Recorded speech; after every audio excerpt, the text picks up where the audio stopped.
You even accept that. Yeah, I would accept that too. Yeah. Like, hey, you're not my fave, but Yeah. I see you, bucko. You know? Yeah, Like, that I can almost live with. Yeah. You don't feel like you had that as a kid, huh?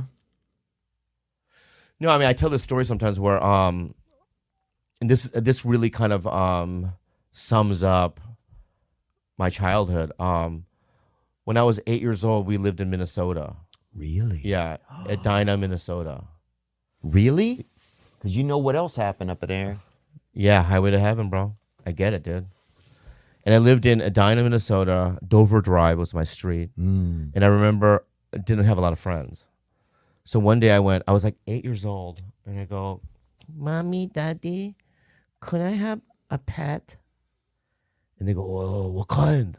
You know, I go, a cat. So they got my cat, a kitten. And I remember that summer, okay, I get emotional even thinking about it. I named him Tom because it's like I didn't know anything else. Tom and Jerry was a thing back then. So It was like, good. Yeah, so I named him Tom.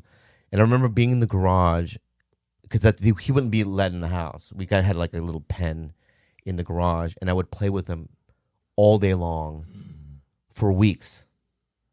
And then one day left, I came home, and Tom was gone. I was freaking out.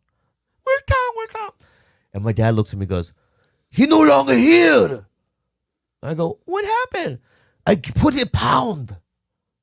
No. And I go, why? Mommy, allergic. And then I started crying, and they go, stop crying. And then they left the garage, and I remember sitting there, tears. There's no voice like, no compromise, no how do you feel, you know what I mean? No even reason why.